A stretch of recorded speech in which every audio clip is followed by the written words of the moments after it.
Hemos estado viendo de qué manera ante los ojos del mundo, ¿verdad?, se encuentra actualmente otra vez en los encabezados del periódico, en los medios de comunicación, el área geográfica del Medio Oriente, tal como la Biblia lo profetizó a través de los profetas hebreos hace miles de años. Ahora bien, los palestinos no son palestinos. El nombre de palestino no existe en la Biblia. Ellos adjudicaron este nombre cuando los judíos regresan en el 48 para declarar Israel un estado libre, soberano, independiente. Estos árabes que estaban ahí en la tierra, ¿verdad?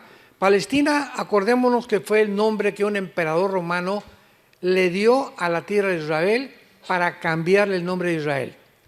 Entonces, Palestina no es un nombre tampoco que está en la Biblia. El nombre es Israel. Entonces, durante muchos, casi todo 10 siglos se comenzó en Palestina desde Roma, pero es la tierra de Israel. Entonces, este grupo de árabes comenzaron a ser desalojados, o como no les gustó la presencia del regreso de los judíos en el 48, comenzaron a llamarse palestinos porque están ocupando la franja de Gaza. Es una franja que dura que tiene de largo como 50 kilómetros, como 10 kilómetros de ancho, y está junto al mar Mediterráneo, y del lado este tiene Israel. Entonces, este grupo de árabes comenzaron a llamarse palestinos desde 1900 aproximadamente 48, y en el 62, cuando se forma la Organización para la Liberación de Palestina por Yasser Arafat, se adjudicaron oficialmente el nombre de palestinos, pero son árabes.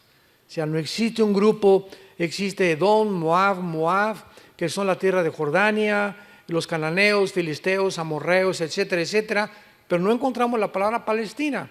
La palabra filistea sí, porque lo que es la franja de Gaza es la Filistea geográfica donde habitó Goliat. ¿Se acuerdan de Goliat? Era de Gaza, y los hermanos de Goliat y los gigantes tenían esa zona de la franja de Gaza durante tiempos bíblicos. La sola existencia del Estado de Israel ha sido una fuente constante de irritación para los árabes alrededor. Los árabes han sufrido una serie de derrotas que ya hemos mencionado: 1948, 56, 67, 73, y finalmente se dieron por vencidos y fundaron grupos terroristas, que es mucho más difícil de pelear que contra una nación.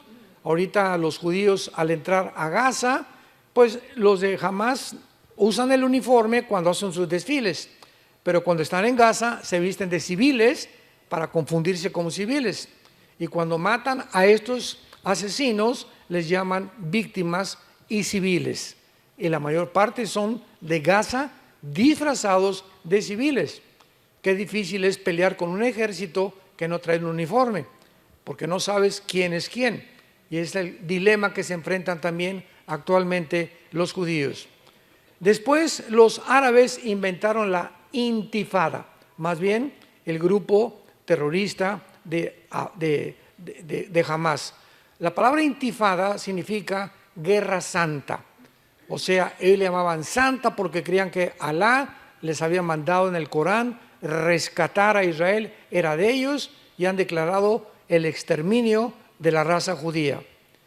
Y a través de los diferentes medios de comunicación, los árabes esperan demostrar al mundo que los judíos realmente son los opresores.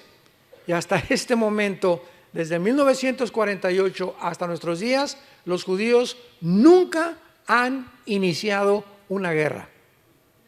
Nunca ellos han sido los agresores. Siempre desde el 48 lo único que han hecho es, y tienen todo el derecho internacional para ello, defenderse.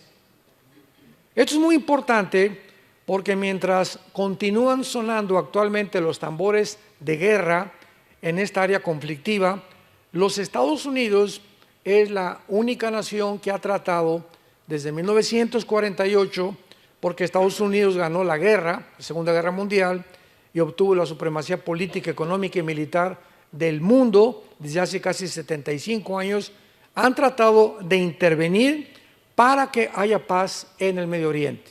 ¿Por qué? Porque los Estados Unidos necesitan a la nación de Israel en el Medio Oriente, porque en el Medio Oriente Israel es la única democracia que hay. Es la única que mantiene las tradiciones occidentales, la cultura occidental, que no tienen en el Islam como religión, y por eso son el objeto del odio de parte de las naciones árabes vecinas. Y además, teniendo Estados Unidos a Israel en el Medio Oriente, de alguna forma están protegiendo y garantizando el petróleo.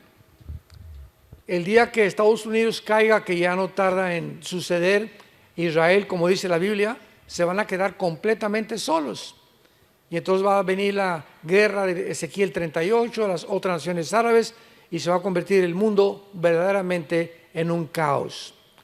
Ahora veamos nosotros que esta es la razón de lo que se llama el antisemitismo, que es la oposición o el prejuicio e intolerancia hacia el pueblo judío. Sin embargo, ya también lo vimos, la palabra semita abarca a más grupos étnicos que solamente los judíos. Los judíos son una rama de los semitas, porque cuando hablamos de semitas hablamos de asirios, madianitas, caldeos, moabitas, edomitas, amonitas y los mismos árabes.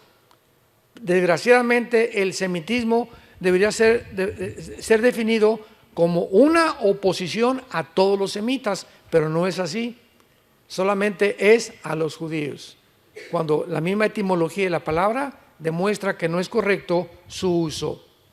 Sin embargo, no es la realidad. Han sido los judíos el blanco continuo para el antisemitismo.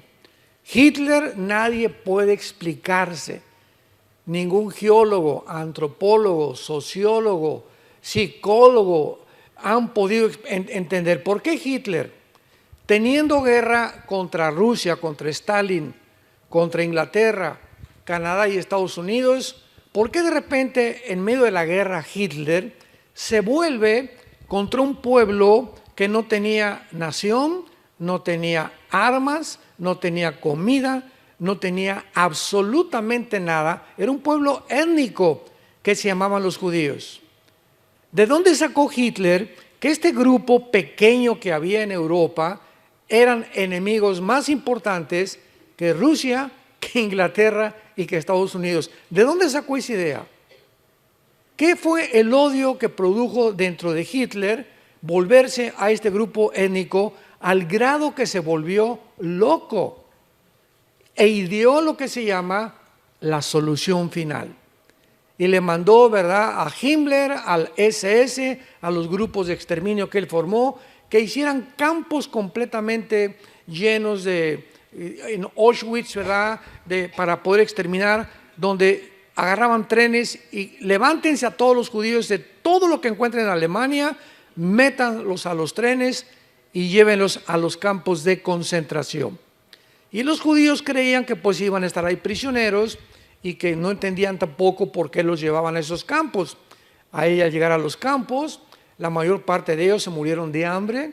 Cuando entraron los aliados a Berlín, tanto los de Rusia del lado del este, del norte Inglaterra y del oeste Estados Unidos, llegaron a Berlín. Hitler se suicida con Eva Ben Braun, su esposa. Se matan los dos en su búnker y encuentran a millones de judíos, pero así en los puros huesos. Hay cantidad de fotos de esto. Cuando vayas a Israel, ve al Museo del Holocausto, lo puedes encontrar. Y van a encontrar ustedes también a los millones de judíos que los metían a los hornos, los desnudaban, les decían, se van a bañar, y metían ahí a mujeres, niños grandes, y ya encerrados le abrían el gas y morían asfixiados. Los sacaban y los enterraban como si fueran animales en pozos, tremendos cementerios que hicieron por todo Alemania. Cuando llegan los aliados, descubren todos estos horrores y el casi 85% o el 90% de los alemanes, estoy hablando de 85 millones de alemanes, cultos, médicos, ingenieros, abogados, dentistas, licenciados. O sea, no estamos hablando de indígenas, estamos hablando de personas educadas. El 85 millones de alemanes fueron engañados y no detectaron realmente el veneno y el odio de Hitler por este grupo de judíos. Entonces los escritores, tú lees libros de la historia del Holocausto, vas a Israel al Museo del Holocausto y ves toda la historia de cómo los mataron, etcétera, etcétera, y han llegado inclusive los palestinos a negar que fue realidad. O sea, eso es absolutamente absurdo, ¿verdad? Y ridículo, ya es una locura. No, ni siquiera existió el Holocausto. Bueno, ve a ver las fotos y ve a ver todas las personas y los viejitos que tienen grabado el número tatuado que les grababan los nazis para distinguirlos que no fueran más que judíos. Entonces, ¿qué fue lo que puso este odio en Hitler? ¿Por qué se olvida de todos sus verdaderos enemigos y se concentra en un grupo que se llaman los judíos? La Biblia es el único libro que explica el odio de Hitler en contra de este grupo, esta raza judía, que es un grupo que él odiaba porque el mismo Satanás poseyó a Hitler. Él se levantaba a las 2, 3 de la mañana, Hitler gritando, y le decía a Eva Braun, su esposa, me están persiguiendo, empapado en sudor. Las mismas características que tuvo Sigmund Freud. Sigmund Freud se levantaba a las 1 de la mañana, empapado en sudor, gritándole a su esposa, en las mismas apariciones que tuvo Hitler también. Qué interesante está esto. Ya cuando unimos las piezas del rompecabezas, comenzamos a entender lo que había detrás de muchos hombres que se lanzaron como disques salvadores de la humanidad. Entonces, este odio, ¿verdad?, es producido por Satanás. ¿Por qué quería destruir Hitler a los judíos? Porque Satanás, Apocalipsis capítulo 2. Vayamos a Apocalipsis 12. Vean ustedes qué cosa más maravillosa es la Biblia. Dice en Apocalipsis capítulo 12, versículo 12, por lo cual alegraos cielos y los que moran en ellos. ¡Ay de los moradores de la tierra y del mar! Porque el diablo ha descendido a vosotros con gran ira, sabiendo que tiene poco tiempo. El diablo, aunque no conoce específicamente ni el día del rapto, ni el día de la venida del Señor, sabe y calcula por la cronología que Dios dejó en la Biblia los tiempos, pero no el tiempo kairos, el tiempo exacto. Entonces, el diablo sabía que si los judíos regresaban a su tierra, comenzaría a contar la cuenta regresiva, Dios, de las profecías finales. Entonces, el diablo tenía que impedir, de alguna forma previó que iban a regresar a su tierra, porque desde que Teodoro Herzl, en el siglo XIX, fue un judío, comenzó a pensar en el sionismo, que es la idea de los judíos de recuperar la tierra, el diablo se dio cuenta que ya estaba moviéndose, se hace la declaración Balfour, 1917, los ingleses están de acuerdo en que regresen a su tierra, y Hitler surge como primer ministro de Alemania. El diablo tenía que destruir a los judíos. ¿Y quién fue su instrumento? Adolfo Hitler. ¿Por qué? Porque ya lo dijimos en la conferencia anterior, cuando los judíos regresan, comienza la cuenta regresiva de las profecías finales de la historia humana. Si los judíos no hubieran regresado, ¿quién va a reconstruir el tercer templo que menciona la Biblia? 2 de Tesalonicenses capítulo 2, Apocalipsis capítulo 11, etcétera, etcétera. Si el pueblo de Dios no hubiera regresado a Israel, ¿a quién iba a perseguir el anticristo? ¿A los tlaxcaltecas? ¿A los aucas? ¿A los aztecas? ¿A quién iba a perseguir el anticristo? Si el pueblo judío no hubiera regresado, no se hubieran cumplido las profecías del Apocalipsis. que menciona al pueblo judío y a 12,000 de cada tribu, que Apocalipsis 7, que van a ser los últimos evangelistas del mundo. La iglesia va a fracasar en evangelizar el mundo, la iglesia es sacada del mundo, Dios se regresa otra vez con los judíos y van a ser 144,000 evangelistas judíos los que van a terminar la profecía. Será predicado este evangelio y entonces vendrá el fin. La iglesia va a fracasar en evangelizar al mundo por la apostasía en que la iglesia se encuentra actualmente. Entonces, todo esto no se hubiera cumplido si los judíos no hubieran regresado y no tuvieran patria. Seguirían exiliados, repartidos por todo el mundo. Entonces, Hitler fue poseído por un principado satánico con la única idea: mata a este grupo de personas. Y la gente no lo explica ni psicológica, ni psiquiátricamente, ni antropológicamente, por qué Hitler tenía ese odio con este grupo étnico llamados los judíos. Ahora ustedes lo entienden. Porque era importantísimo para el diablo impedir que formaran una nación, que se independizaran, porque entonces comenzaría su cuenta regresiva a contar. Y dice Apocalipsis, sabiendo que tiene poco tiempo. Ahora veamos claramente en Apocalipsis 12, que es todo el capítulo que se dedica principalmente a Israel, que Juan, dice el versículo 1, ve una señal en el cielo. Apareció en el cielo una gran señal. ¿Qué es una señal? Es un objeto pintado con letras que te apuntan y vas en la carretera y ves una señal que dice curva. ¿Qué es esa señal? Te está mostrando que hay una vuelta y que reduzca la velocidad. Vas por otro lado y dice Houston, una señal que te dice cuál es el camino a Houston. ¿Qué es una señal? Es algo que apunta hacia adelante. En conclusión, ¿correcto? Pueden señales informativas, señales restrictivas, baja la velocidad, señales, hay un hotel, hay una gasolinera. Una señal es algo que apunta hacia adelante. Entonces Juan ve una señal, algo que va a apuntar hacia adelante. Así nos podemos guiar para interpretar la Biblia. ¿Qué es esta señal que apareció? Una mujer vestida del sol, con la luna debajo de sus pies y sobre cabeza una corona de 2 estrellas. Y estando encinta, o sea, una mujer embarazada, clamaba en dolores de parto, en la angustia del alumbramiento. Es triste que los católicos digan que es María. Así la han interpretado ellos. Pero veamos rápidamente, ahorita regresamos a Apocalipsis, Génesis 37, y veamos que esta mujer no representa a María, representa a la nación de Israel. Génesis 37, versículo 9.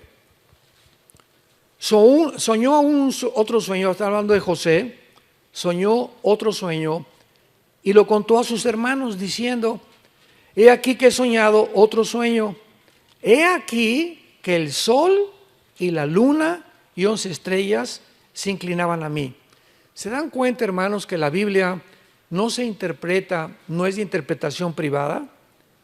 Nadie puede venir a la Biblia y pues, me imagino que es esto, y pues yo creo que es esto. O sea, si cada quien tomara una perspectiva diferente o una opinión, pues cuántas habría, ¿verdad? Por eso hay tantas sectas. Pero la Biblia se interpreta a sí misma. Y si tú vienes a Apocalipsis y quieres saber qué son las estrellas, los cuernos, los candeleros, los menorás, tenemos que encontrar dentro de la misma Biblia su interpretación. Entonces aquí José está soñando y dice el versículo 10, y lo contó a su padre y a sus hermanos, y su padre le reprendió y le dijo: ¿qué sueño es este que sueñas? ¿Acaso vendremos yo y tu madre y tus hermanos a postrarnos en tierra delante de ti? Viene Jacob y le interpreta a José el sueño. Israel representa a Jacob y las 12 tribus de Israel. Y lo vamos a ver, regresamos a Apocalipsis y lo vamos a comprobar aquí adelante. Entonces, Juan ve una señal en el cielo de Israel a punto de dar a luz.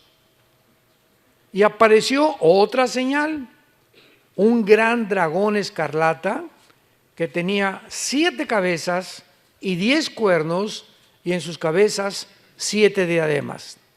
Su cola arrastraba la tercera parte de las estrellas del cielo y las arrojó sobre la tierra, y el dragón se paró enfrente de la mujer, acordémonos que está embarazada, que estaba para dar luz, a fin de devorar a su hijo tan pronto como naciera. ¿Recuerdan ustedes que cuando los reyes del oriente llegaron con Herodes, Mateo capítulo 2, Lucas, le preguntaron, ¿dónde está el que va a nacer? Y Herodes se entera de que hay una profecía de que iban a ser el Mesías. Y entonces Herodes, al enterarse de esto, que es lo que representa esta visión, manda matar a todos los niños menores de 2 años en Israel. ¿Se acuerdan? ¿Por qué? Porque el diablo le puso, ya viene el Mesías, van a nacer, maten a todos los niños menores de 2 años, y se le aparece un ángel a José y a María y les dice, huyan hacia Egipto. Y se van en un burrito José y María embarazada y huyen, ¿verdad? Bueno, nace en Belén Jesucristo y huyen después del nacimiento porque había órdenes del rey Herodes de matar a todos los niños menores de edad. Ese es el dragón que estaba esperando que naciera Jesús para matarlo. Cuando iba a nacer Moisés, el diablo sabía claramente que vendría un libertador del pueblo de Israel. ¿Y qué hace el faraón? A las parteras de Egipto, Éxodo capítulo 1, maten a todos los niños menores de edad. Vean los intentos satánicos en la Biblia contra el pueblo judío, impidiendo que naciera el Mesías. El odio contra el pueblo judío, y lo mantiene Satanás todavía. Y entonces, ¿qué hace la mamá de Moisés? ¿Verdad? Lo meten en una canastita y lo arrojan al río Nilo, lleno de cocodrilos, el río Nilo, confiando en que Dios iba a hacer algo. Y viene el río, en la corriente del río Nilo, y en el momento que pasa, cuántas coincidencias, ¿verdad? El momento que pasa la canastita con Moisés, la palabra Moisés, Moshe, significa sacado de las aguas. En el momento en que pasa enfrente del jardín donde estaba la hija del faraón bañándose o perfumándose, la ve y agarran la canastilla y la traen a la casa del que ordenó matar a los niños. Y en la casa o en el palacio del que dio la orden de matar a los niños, ahí mismo es educado y es criado el Salvador de Israel, Moisés. Increíble. Todo lo que hace Dios, lo que el mundo busca para el mal, Dios lo convierte muchas veces para el bien. Pero así es toda la historia, ¿verdad? Que vemos en la Biblia, el faraón, luego Amán, en la vida de Esther, la reina, en Persia, Herodes, pero vemos una persecución continua, sangrienta, con un odio impresionante hacia la raza judía. Ahora lo entendemos por qué. Porque a través de ellos vinieron las leyes morales, las leyes higiénicas, las leyes civiles, los mandamientos, el Mesías y la Biblia. Entonces, lógico que detrás de todo esto haya un odio, si es que existe Satanás, para impedir que todas estas cosas las podamos disfrutar como Dios quiere que nosotros lo hagamos. Entonces vemos aquí en el versículo 3 de Apocalipsis 12 que el dragón escarlata, así se le llama al diablo, tenía 7 cabezas y 10 cuernos, de los cuales ahorita no hay tiempo de interpretar eso, y su cola arrastraba a la tercera parte de las estrellas del cielo. Aquí está hablando de la rebelión de Satanás, que no es Satanás. La palabra Satanás es un título, la palabra diablo es un título, su nombre es Lucifer. Lucifer. La palabra Satán en el hebreo significa enemigo, nada más. Y diablo significa acusador, el que acusa a los hermanos. Pero la entidad espiritual es Lucifer, que se llama el portador de la luz. Y Satanás o Lucifer nunca fue un ángel. Él no es un ángel caído, él era querubín. Los querubines, Dios crea a los ángeles, la palabra malak en el hebreo. Ángel significa enviado o mensajero, nada más.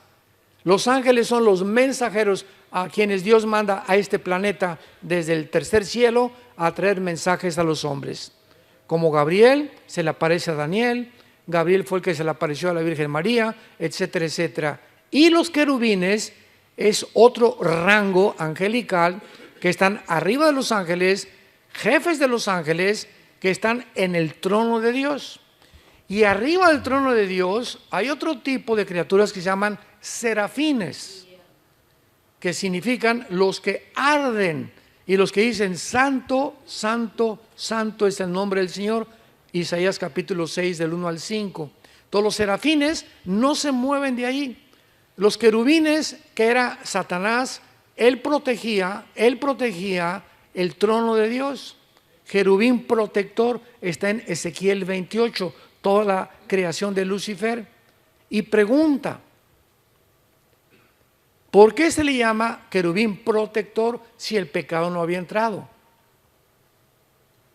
¿Por qué Adán en el huerto del Edén le dice Dios, labra y cuida? Esa palabra en el hebreo es protege el huerto del Edén. ¿Protegerlo de quién? Los leones no mordían, no había veneno. Ahorita lo explico.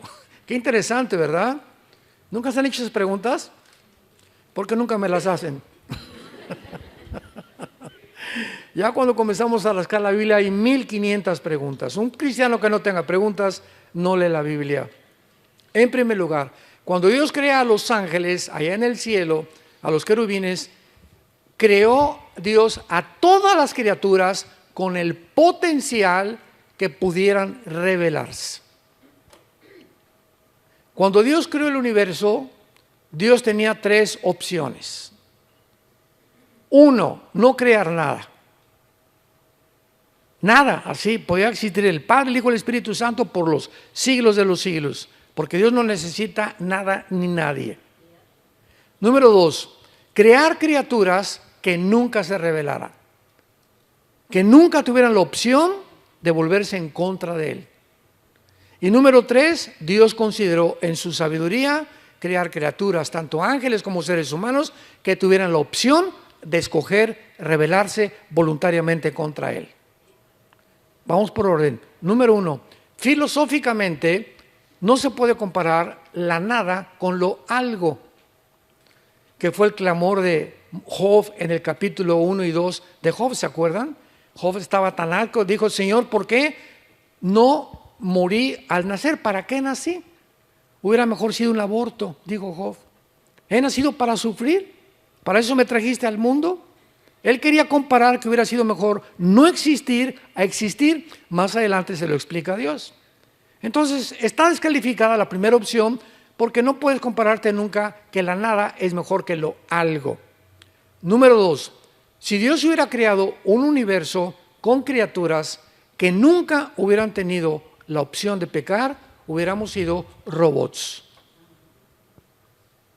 Nos hubiera dado Dios cuerda, ámame, ámame, ámame, ámame, ponernos un chip, ¿verdad?, en la que siempre estuviéramos dirigiendo nuestra atención hacia Él.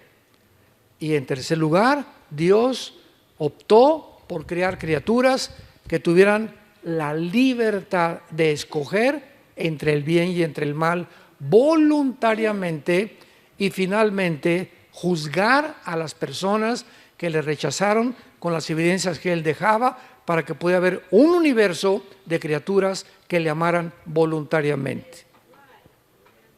Ahora, fíjense ustedes en lo siguiente. Esto lo podemos aplicar políticamente.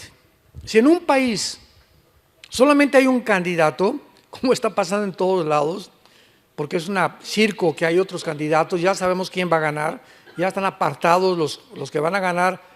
Entonces, realmente, en un país donde no hay una democracia limpia, no es democracia, porque la palabra demócratos en el griego significa el gobierno del pueblo. El pueblo escoge a sus gobernantes sin opresión ni presión de ninguna circunstancia. Entonces, cuando no hay dos candidatos, ¿hay libertad? No hay libertad, porque solamente uno va a salir, ya está designado ese. Entonces tiene que haber dos caminos siempre, el bien o el mal. Además, si yo no conozco el mal, ¿cómo conozco el bien? Si Cristo no hubiera muerto en la cruz, ¿cómo hubiéramos conocido su amor? ¿Cómo hubiéramos estado convencidos de que Dios nos ama? Pero cuando yo conozco el mal y nazco en el mal y nazco en el pecado y veo lo que el pecado ha hecho en mi vida y veo el amor de Dios en la cruz, puedo apreciar realmente que Dios me ama, reconozco mi condición y corro a la cruz porque encuentro la paz y la armonía y el perdón y la misericordia que mi alma necesita.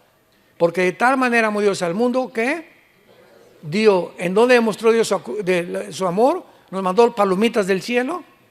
No, nunca mis hijos se van a enfermar, nunca va a haber guerras, nunca va a haber nada. No, Dios mostró su amor en una cruz. Como decía Billy Graham, el gran evangelista del siglo pasado, cada vez que tengo un problema, yo tuve el privilegio de estar con él 2 días en Acapulco, en México. Me escogieron a mí para ser su intérprete cuando fue a México, fue un privilegio que Dios me dio en 1983-85 del siglo pasado. Y nos dijo Billy Graham a él, a mi hermano que estaba conmigo, que es menor que yo, y a mí. Me dijo, cada vez, Armando, que yo veo hacia el pasado y dudo de Dios, y tengo problemas porque siempre todos tenemos dudas de Dios, si será o no será, si es esto o aquello, lo único que hago es siempre voltear y ver la cruz. Me quedó grabado, como no se imaginan, en mi alma. Ya no me pongo a pensar en ninguna otra cosa, solamente sé que Dios me ama, ahí está la cruz. Y aunque no lo entiendas y pasen cosas que parezcan contradictorias en tu vida, ve la cruz. Dios te ama. De tal manera que dio a su Hijo en nuestro lugar. Esto es entonces lo que la Biblia revela de la rebelión. Y dice el versículo 5, y ella dio a luz un hijo varón. Sabemos que es Jesús, que regirá con vara de hierro a todas las naciones, y su hijo fue arrebatado por Dios y para su trono. Aquí nada más en el versículo 5 hay 2000 años de diferencia. Porque cuando nació Jesús no gobernó con vara de hierro, lo hará cuando baje del trono de Dios. Ascendió al cielo y va a regresar a gobernar con vara de hierro en el reino mesiánico o en el reino milenial. Y la mujer, ya sabemos que Israel, ¿se acuerdan? Ahora entendemos, la mujer, o sea Israel, huyó al desierto, donde tiene lugar preparado por Dios para que allí la sustenten por 2060 días, o sea, 3 años y medio. ¿Se acuerdan de Mateo 24:15? Ya tenemos otra pieza de rompecabezas. Jesús les dice a los judíos, Mateo 24 es específicamente a los judíos. En Mateo 24 no es el rapto, porque el rapto no estaba en el Antiguo Testamento. Recordamos, el rapto fue un misterio revelado en el Nuevo Testamento. Entonces no encontramos en los evangelios el rapto, no encontramos en el Antiguo Testamento el rapto. Encontramos tipos como Elías, que fue sacado al cielo, y Enoc, capítulo 5 de Génesis, y que no gustaron la muerte, fueron llevados por Dios de una forma sobrenatural, y Elías fue llevado y Enoc fue traspasado al cielo para no ver muerte. Son tipos del rapto, pero la doctrina específica que iba a haber una generación como Enoc y como Elías no existía en el Antiguo Testamento. Entonces, ¿qué dice Mateo 24:15? Jesús a los judíos, cuando veáis la abominación desoladora que profetizó Daniel, cuando vean que el anticristo, aquí ya son los 3 años y medio de la primera parte de la tribulación, cuando vean que el anticristo entra al templo y pone una estatua de él, violando, blasfemando ya el nombre de los judíos y traicionando el pacto con los judíos, en ese momento huyan a los montes. Y la mujer, después que Dios vio esto, huyó al desierto. Y que este lugar se llama Petra, que está al sur de Jordania. No sé cuántos de ustedes nos han acompañado cuando hemos ido a Israel, pero Petra es una ciudad de Aladino y el país de la lámpara maravillosa. O sea, es una ciudad que es un sueño. Tú llegas a Petra y antes de llegar hay un camino, pues como de aquí donde está esa bocina, así nada más, cabe una carreta con caballos y todo es empedrado, todo es pura tierra. Y es como casi 1 kilómetro, ahí te deja el camión y nos bajamos todos, comenzamos a caminar y al llegar a Petra te quedas así, ¿qué es esto? Es una ciudad incrustada en los montes, en las piedras, llena de camellos. Me acuerdo que a nuestra hija Salén me estaban ofreciendo 25 camellos por ella. Siempre mi hija se acuerda de eso, por cierto, se acaba de casar hace 1 mes y medio, era la más chiquita que teníamos en la familia, y llegó un árabe, ¿verdad? Y 25 camellos, y dije, no, y total que nos seguimos caminando. Está soñando en está en el desierto, pero todo es impresionante, las construcciones de Petra, es un sueño, que no sé ni cómo lo pudieron haber construido así. Y nos alcanza el árabe como a los 5 minutos, 40 camellos por tu hija. Le dije, te dije que no, por el amor de Dios. Y vamos a comer, falta como 40 minutos y me estaban esperando afuera. 500 camellos por tu hija. Le dije, ni aunque me des 1.000.000 de camellos por mi hija te voy a dar nada. Pero es algo maravilloso, pero esta es precisamente la profecía que está relacionada con Mateo 24:15. La mujer huyó al desierto, donde Dios tiene preparado para ella que allí la sustenten por 1260 días. Vean esta profecía en Isaías 27 también. Isaías 26, perdón. Isaías 26, versículo 20 y 21. Todo esto está hablando del mismo tiempo y del mismo pueblo de Israel. Isaías 26, 20 y 21. Anda, pueblo mío, entra en tus aposentos, cierra tras sí tus puertas, escóndete un poquito por un momento en tanto que pasa la indignación, o sea, la persecución del anticristo. Porque he aquí Jehová sale de su lugar para castigar al morador de la tierra por su maldad contra él. Y la tierra descubrirá la sangre derramada sobre ella y no encubrirá ya más a sus muertos. Aquí está hablando Isaías hace 2700 años, lo que después, 700 años después de Isaías, escribió el apóstol Juan.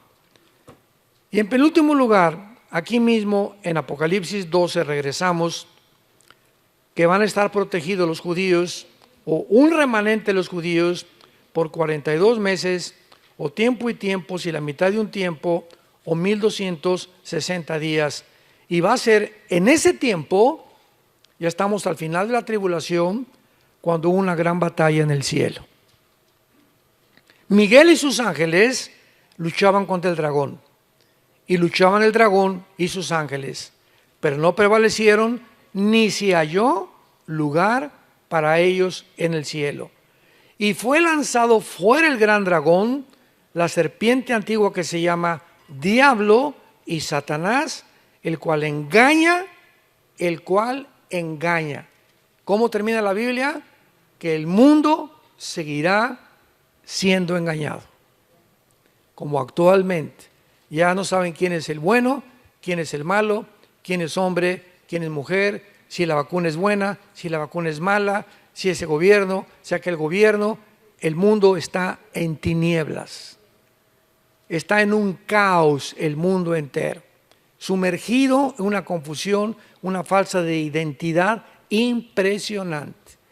El diablo, hay un poder, una energía satánica alrededor de los gobernantes y de las personas en el mundo que nos impide ver realmente cuál es el camino que hay que seguir. Jesús dijo, el que me siga tendrá la luz de la vida.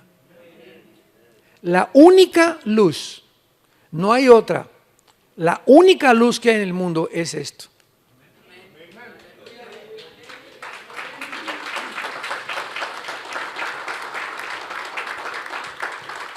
Segunda de Pedro, tenemos la palabra profética más segura. a la cual haríamos bien, más que ahora, más que en este tiempo, a la cual haríamos bien en estar atentos como una antorcha, como la única luz que nos ha dejado Dios, para que podamos realmente permanecer en la luz hasta que el día sea perfecto, hasta la venida de Jesucristo. Tú te separas de este libro un día, 2, 3 días, ya como dijimos, sin que te des cuenta, vas a tomar malas decisiones. Vas a comprar un carro que no ibas a comprar una casa que no ibas a comprar, una cosa que no ibas a comprar, vas a dar un consejo equivocado a tu esposo o a tu hijo, etcétera, etcétera. Vas a comenzar a darte cuenta. ¿Por qué? Porque en esos 3 días tú has considerado que no necesitas una guía, que no necesitas estar en comunión con Dios. Día y noche le dice Dios a Josué, de día y de noche. Te levantas en la palabra, medítala, guárdala, escríbela en tu corazón y antes de acostarte también. Señor, pero yo nada más a las 12 del día. O que la canción, de día y de noche dice la Biblia. Pero yo nada más a las 5 de la tarde, Señor. O de día y de noche. ¿Qué cabezón eres? Ahora, hay una pregunta y no quiero que nadie levante la mano. ¿Cuántos de ustedes, al levantarte y antes de acostarte, tienes un tiempo con este libro? ¿Por qué dices que crees en la Biblia y que tienes fe cuando no haces lo que Dios te manda? ¿Qué es la fe? Creer lo que Dios dice, y la única forma de mostrarlo es que obedezco lo que dice. Pero si yo ni siquiera de día y noche, pasan 2, 3 días y ni siquiera tengo contacto con la Biblia y me llamo cristiano. Y hermano, sáqueme este espíritu. ¿Y por qué estoy desanimada? ¿Y por qué esto? Y volví a caer en el pecado. Y volví a caer en el alcohol. Y tengo este problema. Y soy paranoico. Y tengo en la noche se me aparecen espíritus que me gritan que me van a matar. Y mi esposa, mi matrimonio no ha funcionado. ¿Por qué? Porque estamos lejos de Dios. ¿Qué fue lo que dijo Jesús? Juan 15, 5. ¿Separados de mí?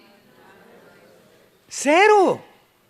No hay absolutamente nada que yo pueda hacer sin tener relación con Jesús y sin permitirle a Jesús tomar vivir dentro de mí. Entonces no, es imposible que tu matrimonio funcione, que tus estudios funcionen, que tu trabajo funcione, porque separados de Él no podemos hacer nada. Porque no lo haces, porque no es cierto que crees. No es verdad que crees, porque si creyeras, lo obedecerías. ¿Y quién es el que guarda mi voluntad y mis mandamientos? El que me sigue hasta el final, y cuando ustedes me sigan, conocerán la verdad, y la verdad los hará libres.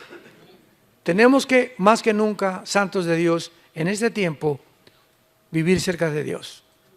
No se imaginan, no tienen idea todos ustedes lo que se viene sobre el mundo. Las cosas no van a mejorar, ni políticamente, ni religiosamente, ni filosóficamente, ni científicamente, ni en ninguna academia religiosa que puedan ustedes conocer o estudios que puedan ustedes conocer. En ninguna área de la vida va a funcionar. El mundo está a la orilla de un abismo a punto de caer. La humanidad está a punto de caer. El ser humano ha fracasado como ser humano por sacar de la ecuación a Dios. Los únicos que van a sobrevivir, los únicos que van a tener dirección, los únicos que van a realmente a saber, a no tener miedo hasta el fin, son los que seguimos a Jesús. Y hasta que tú no entres y entiendas eso en tu cabecita y te arrepientas hoy mismo de tu vida que llevas, tan superficial y tan carnal, nunca podrás conocer la verdad. Y estas tinieblas que van a cubrir el mundo te desviarán de tu camino y del propósito por el cual fuimos creados. Te damos gracias, Señor, en esta tarde por tu palabra. Te damos gracias, Señor, por dejarnos esta luz maravillosa que se llama la Biblia, a la cual hoy más que nunca haríamos bien en estar atentos, como a una antorcha que alumbra en un día oscuro hasta que el lucero de la mañana salga en nuestros corazones. Te damos gracias, Señor, porque nos has llamado a vivir cerca de ti, a conocerte y saber que realmente nuestros corazones sean afirmados, irreprensibles en santidad delante de ti, hasta la venida de nuestro Señor Jesucristo con todos sus santos. Gracias porque nos has llamado para tener herencia entre los santificados, para conocer la verdad y para que la verdad nos haga libres. Pedimos en oración que el amor de todos ustedes abunde más y más en todo conocimiento, para que siempre aprueben lo mejor, a fin de que sean sinceros e irreprensibles en el día de Jesucristo, llenos de frutos de justicia que son por medio de Jesucristo, para la gloria y la alabanza solamente de nuestro Dios. Oramos que permanezcan firmes en la esperanza a la que todos hemos sido llamados hasta el fin, para que aprueben lo mejor y sean iluminados interiormente con su espíritu, para conocer la altura y la profundidad, la anchura del amor de Cristo, que sobrepasa todo entendimiento. En este momento, si hay algo en tu vida, tú lo sabes, porque en este momento el Espíritu Santo está actuando poderosamente en tu corazón. Alguna área en tu vida que has fallado con Dios, arrepiéntete. Pídele perdón en este momento a Dios de tu adulterio, fornicación, robo, deudas que no has pagado, tu falta de generosidad, tu avaricia con el dinero, la forma como estás viviendo solamente para tus intereses y no has entendido que vivir para los demás es el secreto de la felicidad. Jesús nunca vivió para él mismo, sino para servirnos y dar su vida en nuestro lugar. Dile: Señor, te pido perdón por mi vida, me arrepiento con todo mi corazón.